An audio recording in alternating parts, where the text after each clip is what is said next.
Hey guys, welcome back, and today I'm going to be doing a review on the Coastal Scents Revealed palette, and I figured it'd be a great time to do it just because the Revealed #2 palette came out, and I thought why not, do a review. I've had this for a couple months now, and I feel like I have a great, collected opinion on this product. So first off, I want to say that everything on my eyes are from this palette itself.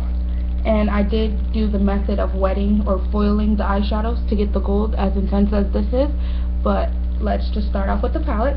So this is from Coastal Scents, and it is the Revealed palette, and it looks like this. It has 20 eyeshadows, and the reason I bought this palette is because I noticed on a couple pictures, I'm not trying to say that this is identical or an exact dupe, but I thought it looked similar to it, and it was, on the more affordable side.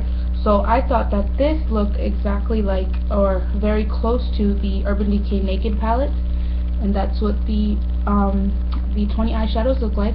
Now, I wasn't ready to cough up $52 for each palette, and each palette had 10 eyeshadows in them, which would equal out to $104 in total to get the 20 eyeshadows, or spend $20 to get, the 20 eyeshadows that look very similar, because I am on a budget. So I thought, maybe this might be a dupe, or it will satisfy my needs in it, like, for example, like, buying the palette or getting the palette and not having the money for it. This is a nice, alternative to the Naked palettes.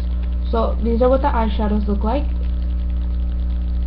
The top row is very neutrals, and then the second is very, more onto like the deeper tones. And there are 5 matte shadows, and the rest are like satin textured. So I'm going to be doing swatches for you guys, but I wanted to first talk about the packaging. It is a nice, very thin cardboard packaging, and it has magnetic closure.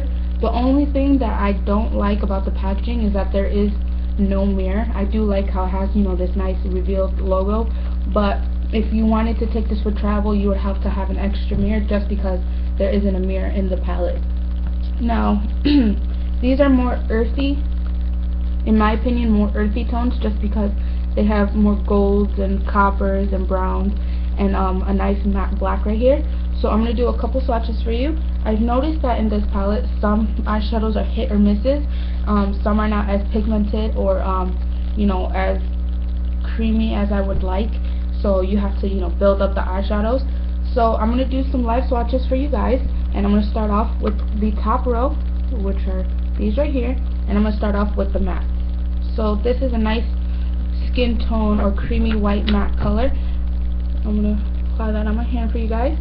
That's what that looks like. Now when you try and, brush it off, it is, like, it disappears. So these are one of the eyeshadows that are not, very pigmented. They do, come off when you do the swatch or when you apply it on your eyes very nicely, but when you blend it out, it doesn't stay, it just disappears, it comes right off. So if you were to use this creamy white eyeshadow, it's best to use it for the brow bone or inner corner of the eyes, just because you don't have to blend so much in those areas. But yeah, this is a nice creamy matte color, but if you overblend, it will come right off. So I'm going to do one more swatch for you guys. That's what that looks like. Now the next eyeshadow is more like a pale pink, and it's sort of in between the mattes. It's like a matte, semi-matte, creamy texture. Now this one is very similar to the pink as well, or I mean to the white. Just this one I believe is more ashy. The tone is more ashy, and when you blend it, this one has a better staying power.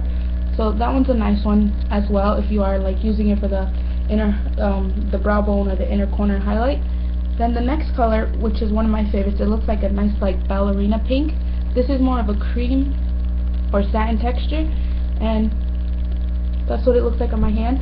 It's a very nice pale pink, almost like frosty white type color, and I like how when you blend this out, it still stays on the skin.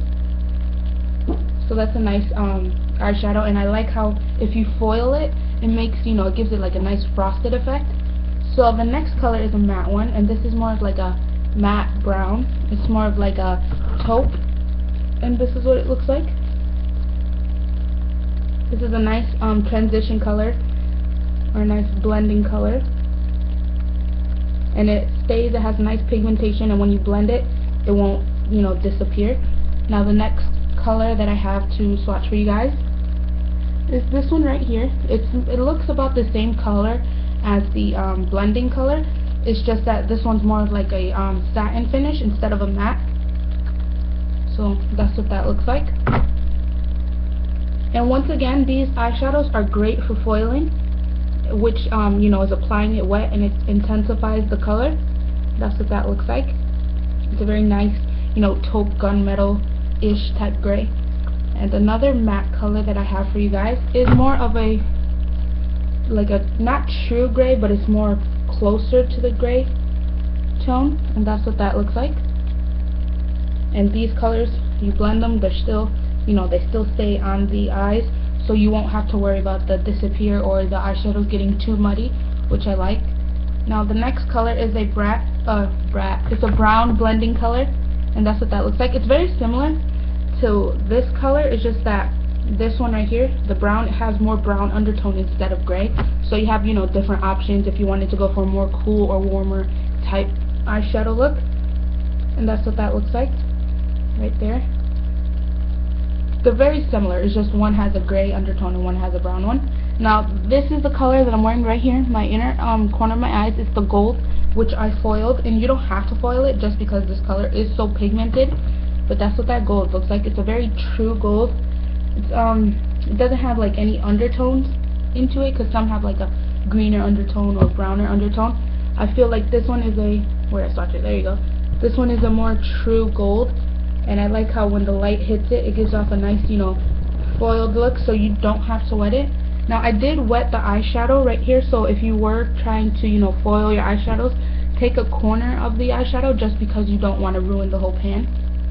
But my eyeshadow's still wet, so that's what it looks like foiled. It's definitely more pigmented. This is when it's wet, and that's when it's dry. So as you can see the effect. It's a very nice eyeshadow color. Now the next color I'm going to be swatching is this one right here. And it's more of a, like a brass color. And that's what that looks like. It's very nice, and once again, it doesn't, you know, disappear when you blend it. It's a very nice brassy color. It's I believe it's a satin finish as well. Now this one's more of a, like a white brass, more, you know, like white gold, and that's what that looks like. It's a very, very beautiful and very pigmented color, and that's what it looks like. It has bits of reflex in it, but not too much, so when the light catches it, you can definitely, you know, see how it looks, or get that nice effect when it hits the sunlight. So that's what that looks like. Now I'm going to be swatching this bottom row right here for you guys. I'm going to do all this right here. Now these look very similar on camera, but when you see them in person, they do have, you know, their own characteristics of the colors themselves. Now these are, let me just get clean my hands. Now these eyeshadows are more of like the brown and rosy type colors. I'll do a couple swatches for you guys. And that's what those eyeshadows look like. Here's one that's like a gold brown, a gray brown, and like a more of like a bronze brown. So I'm going to swatch it for you guys right here. And once again, all these eyeshadows are very pigmented, and none of these are matte, the three that I swatched. And once again, you can blend it as much as you want, but they won't really disappear. So that's a nice color. Then the next three I'm going to be swatching for you guys is this like rosy bronze, and then these two right here.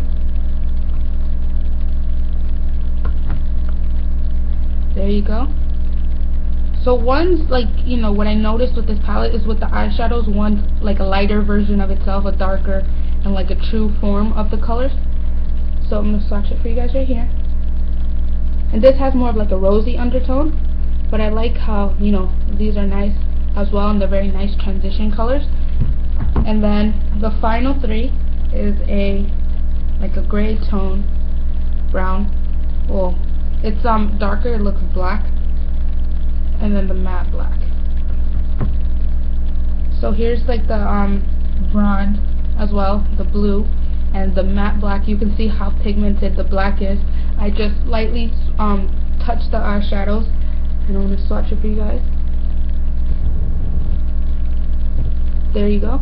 Now I did do a look with these two colors right here, the blue and the black. I love how easy these blend, and I love how creamy they are.